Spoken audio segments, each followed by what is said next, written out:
അൽഹംദുലില്ലാഹ്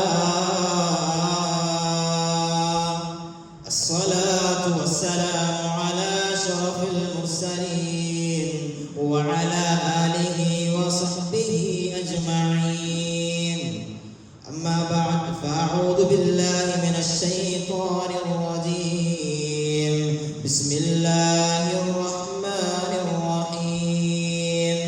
തൻസീലുൽ കിതാബി ലാ റൈബ ഫീഹി മിർ റബ്ബിൽ ആലമീൻ. വഖാല النبي صلى الله عليه وسلم إن الذي ليس في جوفه شيء من القرآن كالبيت الخرب أو كما قال عليه الصلاة والسلام رب اشرح لي صدري ويسر لي أمري واحلل عقدة من لساني يفقهوا قولي وما توفيقي إلا بالله عليه توكلت وإليه أنيب. എൻ്റെ ഏറ്റവും ബഹുമാനമായ ഉസ്താദുമാർ, എൻ്റെ ശബ്ദം ശ്രവിക്കുന്ന മുതഅല്ലിം സുഹൃത്തുക്കളെ, അസ്സലാമു അലൈക്കും വറഹ്മത്തുള്ളാഹി വബറകാതുഹു. അല്ലാഹു സുബ്ഹാനഹു വ തആല നാം ഏവരെയും ഇവിടെ ഒരുമിച്ച് കൂട്ടിയതുപോലെ നാളെ അവന്റെ അനുഗ്രഹങ്ങളുടെ കലവറയായ ജന്നാത്തുൽ ഫിർദൗസിൽ ഒരുമിച്ച് കൂട്ടി അനുഗ്രഹിക്കുമാറാകട്ടെ. ഞാനിന്നിവിടെ നിങ്ങളുടെ മുന്നിൽ സംസാരിക്കാൻ ആഗ്രഹിക്കുന്ന വിഷയം ലോകത്തിന് ദിശാബോധം നിർണയിച്ചു കൊടുത്ത വിശുദ്ധ ഗ്രന്ഥമായ ഖുർആനിനെ സംബന്ധിച്ചാണ്. പടച്ച റബ്ബിന്റെ സവിധത്തിൽ നിന്നും മാലാഖമാരുടെ അകമ്പടിയോടുകൂടി ഭൂമുഖത്തേക്ക് ഇറക്കപ്പെട്ട ഗ്രന്ഥമാണ് പരിശുദ്ധമായ ഖുർആൻ. ആ ഖുർആൻ ഇറക്കപ്പെട്ട ജനത എന്ന് പറഞ്ഞു കഴിഞ്ഞാൽ ചരിത്രകാരന്മാർ ഡാർക്ക് ഏജ്, ഇരുണ്ട യുഗം എന്ന് വിശേഷിപ്പിച്ച ഒരു സമുദായത്തിലേക്കാണ് ആദ്യമായി അല്ലാഹു സുബ്ഹാനഹു വ തആല പരിശുദ്ധമായ ഖുർആനിനെ അവതീർണമാക്കുന്നത്. എന്നാൽ ആ ഖുർആനിക വചസ്സുകൾ ആ മനുഷ്യ മാനസങ്ങളിൽ വരുത്തിവെച്ച മനോഹരമായ ചുവടുവെപ്പുകൾക്ക് ഒരു കയ്യും കണക്കുമില്ല. വികല വിശ്വാസ വീക്ഷണങ്ങൾ പേറിയും കടുത്ത കുറ്റകൃത്യങ്ങൾ ചെയ്തും കറുത്തു മലിനമായി പോയ ശിലാഹൃദയങ്ങളിൽ മണിനാഥമായും നാവിൽ മധുരമായും ചെവിയിൽ കവിതയായും തൂലികൾ തൂപ്പിൽ പൊലിമയായും വർത്തിക്കുന്ന ദിവ്യ ചൈതന്യത്തിന്റെ അക്ഷയ സ്രോതസ്സാണ് വിശുദ്ധ ഖുർആൻ. ഇരുളിന്റെ ആഴക്കടലുകളിൽ വെളിച്ചത്തിന്റെ പവിഴദ്വീപുകൾ കെട്ടിപ്പടുത്ത് വിശുദ്ധ ഖുർആൻ ഇന്നും അതിന്റെ ചൈത്രയാത്ര തുടർന്നുകൊണ്ടിരിക്കുകയാണ്. 14 നൂറ്റാണ്ടുകൾ പിന്നിട്ടിട്ടും ഇന്നും വിശുദ്ധ ഖുർആൻ പല നിലയ്ക്കും ഒന്നാം സ്ഥാനത്ത് തന്നെ നിലകൊള്ളുന്നു. അതിലൊന്നാമതായി അതിന്റെ രചയിതാവില്ല എന്നുള്ളതാണ്. കാരണം അതിന്റെ രചയിതാവ് അത് സർവ്വലോക സംരക്ഷകനായ അല്ലാഹുവാണ്. രണ്ടാമതായി ലോകത്ത് മാറ്റത്തിരന്തലുകൾക്ക് വിധേയമാകാത്ത ഗ്രന്ഥം അത് വിശുദ്ധ ഖുർആനാണ്. മൂന്നാമതായി ലോകത്തെ ഏറ്റവും കൂടുതൽ പാരായണം ചെയ്യപ്പെടുന്ന ഗ്രന്ഥം അത് വിശുദ്ധ ഖുർആനാണ്. നാലാമതായി ലോകത്തെ ഏറ്റവും കൂടുതൽ പാരായണം ചെയ്യപ്പെടുന്ന ഗ്രന്ഥം, മനഃപ്പാഠമാക്കപ്പെടുന്ന ഗ്രന്ഥം അത് വിശുദ്ധ ഖുർആനാണ്. അഞ്ചാമതായി ലോകത്തെ ഏത് ഭാഷ സംസാരിക്കുന്നവരും വിശുദ്ധ ഖുർആൻ ഒരേ ഭാഷയിൽ പാരായണം ചെയ്യപ്പെടുന്നു എന്നുള്ളതും വിശുദ്ധ ഖുർആനിന്റെ ഒരു പ്രത്യേകതയാണ്. ആറാമതായി ഇന്നാ നഹ്നു നസ്സൽനാ ദിക്റ വ ഇന്നാ ലഹു ലഹാഫിദൂൻ. അല്ലാഹു സുബ്ഹാനഹു വ തആല അവർ ഉത്തരവാദിത്തം ഏറ്റെടുത്ത ഗ്രന്ഥമാണ് വിശുദ്ധമായ ഖുർആൻ. എന്നിങ്ങനെ നാം എണ്ണിക്കഴിഞ്ഞാൽ വ്യത്യസ്തത കൊണ്ട് ഖിയാമത്ത് നാൾ വരെ, അന്ത്യനാൾ വരെ വിശുദ്ധ ഖുർആൻ ഒന്നാം സ്ഥാനത്ത് തന്നെ നിലകൊള്ളുന്നു. മനുഷ്യൻ അവന്റെ എല്ലാവിധ ദൗർബല്യങ്ങളോട് കൂടിയും എഴുതി വെച്ച വാക്കുകൾക്കും കലാസൃഷ്ടികൾക്കും മനുഷ്യ മാനസങ്ങളിൽ ഇത്രയധികം സ്വാധീനം ചെലുത്താൻ സാധിക്കുന്നുവെങ്കിൽ അവനെയും അവന്റെ വാക്കുകളെയും പടച്ച അക്ഷരങ്ങളുടെ ഉടയതമ്പുരാന്റെ വാക്കുകൾ അത് എത്ര വിസ്മയമായിരിക്കണം. അല്ലാഹു സുബ്ഹാനഹു വ തആല വിശുദ്ധ ഖുർആനിലെ രണ്ടാമത്തെ സൂറത്തായ സൂറത്തുൽ ബഖറയിലൂടെ പറയുന്നു, അലിഫ് ലാം മീം ദാലികൽ കിതാബു ലാ റൈബ ഫീഹി ഹുദൽ ലിൽ മുത്തഖീൻ. ഈ ഗ്രന്ഥം എന്നുള്ളത് ഇതിൽ യാതൊരു സംശയവുമില്ല, ഇതിൽ തിരുത്തലുകൾക്ക് യാതൊരു അവകാശവുമില്ല എന്ന് അല്ലാഹു സുബ്ഹാനഹു വ തആല സൂറത്തുൽ ബഖറയിലൂടെ പറഞ്ഞു തരുന്നു. കാരണം ലോകത്ത് ഇന്ന് വരെ സംഭവിച്ചതും സംഭവിക്കാനിരിക്കുന്നതുമായ സർവ്വ വിഷയങ്ങളും അത് ഖുർആനിൽ സംക്ഷിപ്തമാണ്. സാമൂഹ്യ ബന്ധങ്ങൾ, കുടുംബ ബന്ധങ്ങൾ എന്നിവയുടെ പവിത്രത മുതൽ ശാസ്ത്ര, കലാ, സാഹിത്യ എന്നിങ്ങനെ ഖുർആൻ സ്പർശിക്കാത്ത ഒറ്റ വിഷയം പോലുമില്ല.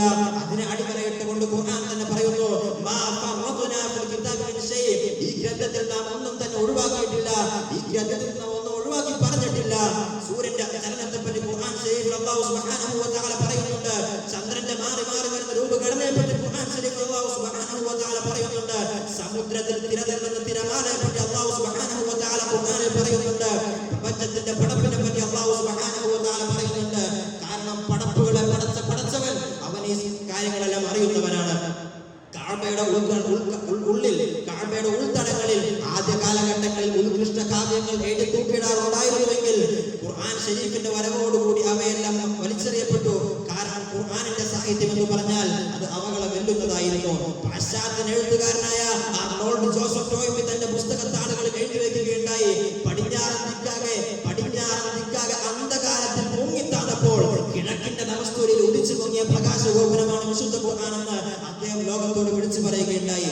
മറ്റ് ഗ്രന്ഥങ്ങൾ പരിശോധിക്കാൻ ഉപയോഗിക്കുന്ന മാനദണ്ഡങ്ങൾ വെച്ച് ഖുർആൻ നോക്കിക്കഴിഞ്ഞാൽ അത് അബദ്ധങ്ങളാൽ നിബിഡമാകേണ്ടതാണ്. എന്നാൽ സുബ്ഹാനല്ലാഹ്, ഞാനൊന്ന് പറയട്ടെ, ഖുർആനിൽ അബദ്ധങ്ങളൊന്നും തന്നെ ഇല്ല. കാരണം ഖുർആൻ പറയുന്നത് തൻസീലുൽ കിതാബി ലാ റൈബ ഫീഹി മിൻ റബ്ബിൽ ആലമീൻ. ഈ ഗ്രന്ഥം എന്നുള്ളത് അത് സർവ്വലോക രക്ഷിതാവായ അല്ലാഹു അവതീർണമായതാണ്. ഇതിൽ യാതൊരു സംശയവുമില്ല. 1983 ലണ്ടനിലെ ഒരു ന്യൂസ് പേപ്പറിൽ, ഒരു പത്രത്തിൽ W. ഗോമാരികാട് എന്ന വ്യക്തി അദ്ദേഹത്തിന്റെ ഇസ്ലാം ആൻഡ് ക്രിസ്ത്യാനിറ്റി ടുഡേ എന്നുള്ള പുസ്തകത്തിൽ അദ്ദേഹം എഴുതി വെച്ച ഏതാനും ചില വാചകങ്ങൾ അദ്ദേഹം എഴുതുകയുണ്ടായി. എന്താണ് അദ്ദേഹം എഴുതി വെച്ചിരിക്കുന്നത്? ഞാനൊരു ശാസ്ത്രജ്ഞനാണ്, പാശ്ചാത്യ ശാസ്ത്രജ്ഞനാണ്, എന്നാൽ ഞാൻ മുസ്ലിം അല്ല. എന്നാൽ ദൈവത്തിൽ അർപ്പിച്ചവനാണ് മുസ്ലിമെങ്കിൽ ഞാൻ അതിൽ ഉൾപ്പെട്ടു പോകുന്നതാണ്. കാരണം എന്നെ പോലെയുള്ള പാശ്ചാത്യ ശാസ്ത്രജ്ഞന്മാർക്ക് കണ്ടുപിടിക്കാനോ നേടാനോ ഗ്രഹിക്കാനോ സാധിക്കാത്ത അറിവുകൾ ഇനിയും ഖുർആനിൽ ബാക്കിയാണെന്ന് അദ്ദേഹം ലോകത്തോട് പറയാതെ പോയ സത്യമാണ്. നാം മനസ്സിലാക്കുക, നാം പഠിക്കുന്ന ഖുർആൻ, നാം ഓതിക്കൊണ്ടിരിക്കുന്ന ഖുർആൻ അത് ലോകത്തെ എത്രത്തോളം പരിവർത്തനം സാധ്യമാക്കിയതാണ്. ആ ഖുർആൻ കാരണം മനുഷ്യന്റെ അറിവ് എന്നുള്ളത് അത് കൂടിക്കൊണ്ടിരിക്കുന്നതാണ്, അത് വളർന്നുകൊണ്ടിരിക്കുന്നതാണ്, അത് മാറിക്കൊണ്ടിരിക്കുന്നതാണ്. കാരണം മനുഷ്യൻ ഇന്നലെയുടെ ലോകത്ത് എഴുതി വെച്ച അറിവിന്റെ അബദ്ധങ്ങൾ ഇന്നിന്റെ ലോകത്ത് കൂടുതൽ വ്യക്തമായതും കൂടുതൽ സ്പഷ്ടമായതുമായ അറിവ് ലഭിക്കുമ്പോൾ അത് മാറ്റിത്തിരുത്തുന്നു. എന്നാൽ ഖുർആൻ അത് അല്ലാഹുവിൽ നിന്നുള്ളതാണ്. അവൻ സർവജ്ഞനാണ്. അവന്റെ അറിവ് എക്കാലവും സാരസമ്പൂർണമാണ്. ആ പ്രസ്തുത അറിവിന്റെ അന്തർധാരയിൽ ഉത്ഭവിച്ച ഒരു ഗ്രന്ഥമായതുകൊണ്ടായിരിക്കണം വിശുദ്ധ ഖുർആൻ മറ്റു ഗ്രന്ഥങ്ങൾക്ക് മുന്നിൽ യശസ്സാർജിച്ച് ലോകത്തിന് മുന്നിൽ അനശ്വരമായി നിലകൊള്ളുന്നത്. ആ ഒരു സൗന്ദര്യമാണ് ബുദ്ധിജീവികളെയും ദാർശനികരെയും ഖുർആനിലേക്കും ഇസ്ലാമിലേക്കും ക്ഷണിച്ചത്. ആ ഒരു ശക്തി സ്വാധീനമാണ് നജ്ജാശി രാജാവ് ഒരു പരിവർത്തനം ഉണ്ടാക്കിയത്. കഅബാലയത്തിൽ ഒത്തുകൂടിയ പരസ്പര വിശ്വാസികളെ അത്രയും റസൂലുള്ളാഹി സ്വല്ലല്ലാഹു അലൈഹി വസല്ലമ തങ്ങളോടൊപ്പം സുജൂദ് ചെയ്യിപ്പിച്ചതും ആ ഖുർആനിക സൂക്തങ്ങളുടെ ഉള്ളടക്കത്തിലുള്ള മാസ്മരികത തന്നെയാണെന്ന് നാം പറയേണ്ടിയിരിക്കുന്നു.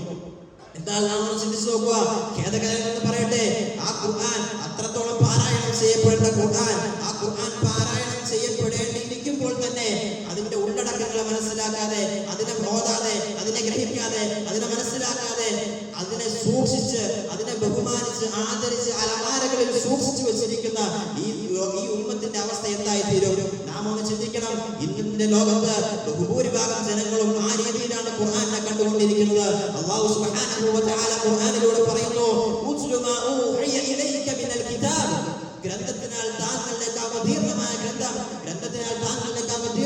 ഖുർആനിനെ താങ്കൾ പാരായണം ചെയ്തുകൊണ്ടിരിക്കുക, താങ്കൾ ഓതിക്കൊണ്ടിരിക്കുക.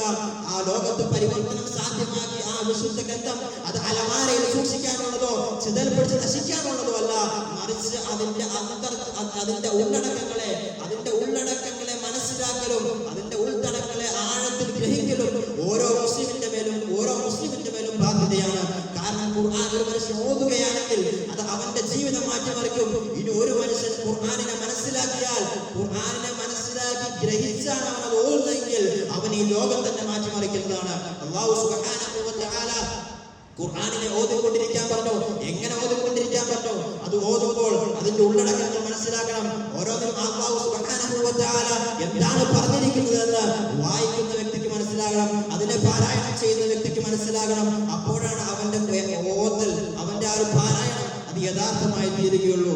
കാരണം ഭൂമി ലോകത്തെ അറിവ്, ഈ ഭൗതിക ലോകത്തെ അറിവ് അത് പഴകുന്നതാണ്, അത് നശ്വരമാണ്, അത് ഇല്ലാതായി തീരുന്നതാണ്. എന്നാൽ ഖുർആനിന്റെ അറിവ് അത് ഒരിക്കലും നശിക്കുകയില്ല, അത് പഴകുകയില്ല, അത് ഇല്ലാതാവുകയില്ല. കാലഘട്ടം എത്ര കഴിഞ്ഞാലും മനുഷ്യൻ എത്ര വളർന്നാലും ഖുർആൻ അത് എപ്പോഴും നിത്യവിസ്മയമായി തന്നെ തുടരുന്നതാണ്. അല്ലാഹു സുബ്ഹാനഹു വ തആല ആ ഖുർആനിനെ മനസ്സിലാക്കി അതിനെ ഉൾക്കൊണ്ട് ജീവിക്കാൻ നമുക്ക് തൗഫീഖ് നൽകി അനുഗ്രഹിക്കുമാറാകട്ടെ. ഇതിൽ പറഞ്ഞുകൊണ്ട് ഞാൻ എൻ്റെ വാക്കുകൾ ഉപസംഹരിക്കുന്നു. വാഖിറു കലാമി അൽഹംദുലില്ലാഹി റബ്ബിൽ ആലമീൻ. അസ്സലാമു അലൈക്കും വറഹ്മത്തുള്ളാഹി വബറകാതുഹു.